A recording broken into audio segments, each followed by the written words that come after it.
Okay, so now that you've watched a video about why debate is important, I'm going to talk about some of the details of a debate.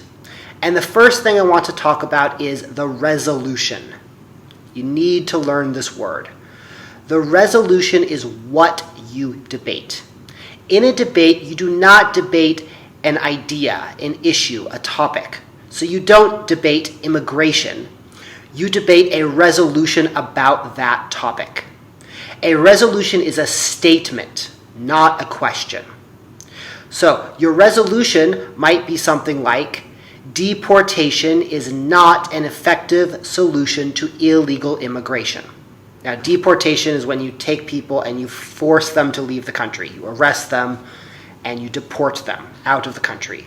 So this resolution, deportation is not an effective solution to illegal immigration, is a position. It's a side. It's saying deportation is not effective. So then you are debating this topic. You're not debating immigration or even illegal immigration. You are debating whether or not deportation is an effective solution to illegal immigration. So you need to understand what it is you're debating. And then you take a side. You are either the affirmative side, and the affirmative side says yes to the resolution. Whatever the resolution is, the affirmative side agrees. Or you are the negative side, which means you are against the resolution. Again, whatever the resolution says, you are against it. But you need to be careful here, because if the statement is something like, Turkey should bring back the death penalty, okay, then if you are affirmative, then you are for the resolution, which means you are for the death penalty. If you are negative, you are against the resolution, so you are against the death penalty. But if the resolution is Turkey should not bring back the death penalty, then if you're affirmative, it means you are against the death penalty because you don't want the death penalty to come to Turkey. If you are negative, then you are for the death penalty. You want the death penalty. So you have to be really clear about what the resolution says and on which side of the resolution you are.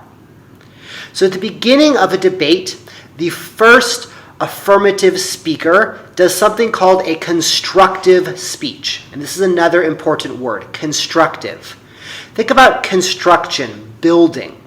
The constructive speech is basically you building your arguments in support of the resolution. So at the beginning of a debate, the first affirmative speaker says, resolve, and then gives the resolution. Resolve. Deportation is not an effective solution to illegal immigration. So let's look at an example of this now. Joel is arguing for the affirmative. So he is for the resolution that deportation is not an effective solution to illegal immigration. And he's going to give arguments in support of the resolution. So let's watch and see what he does.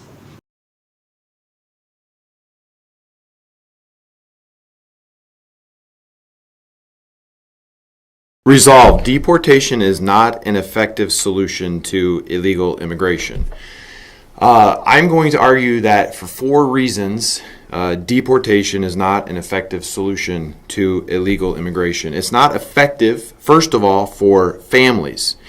If we are to take the situation of immigrants coming from Mexico to the United States, the majority of those people are males, and the majority of those people, 93%, according to a study, of these undocumented illegal immigrants are working. Therefore, if a person is deported, then that person is therefore losing his income, and the income, the family's income is therefore reduced. There are 222 people per day, according to the Mexican Department of Immigration, who are being deported to Tijuana, and many of these are parents.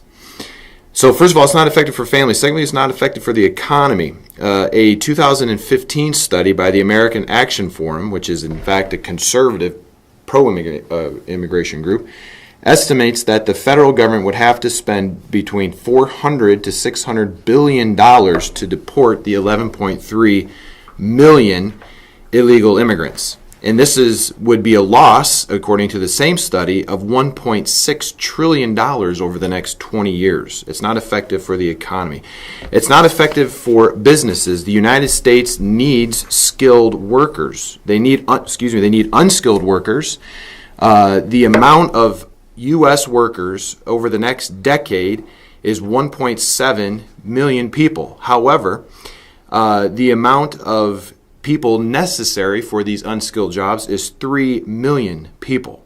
So these are the reasons why I believe that it is not an effective solution to illegal immigration. Okay, so as you can see, Joel tried to give 4 arguments, but he ran out of time, and he was only able to really give 3 arguments in support of the resolution.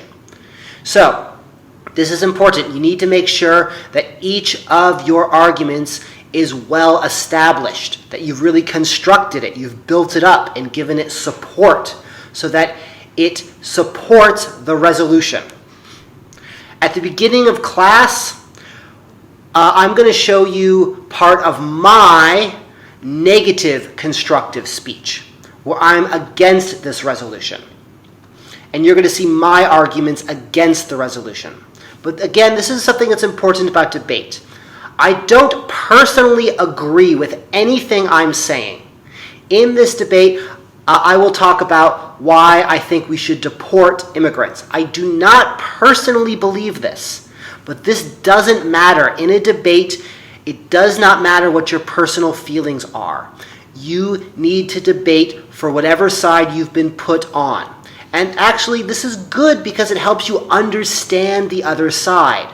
So even though I don't support deportation of illegal immigrants, by being forced to debate an issue I don't agree with, I can understand what people who are against me personally think about this issue.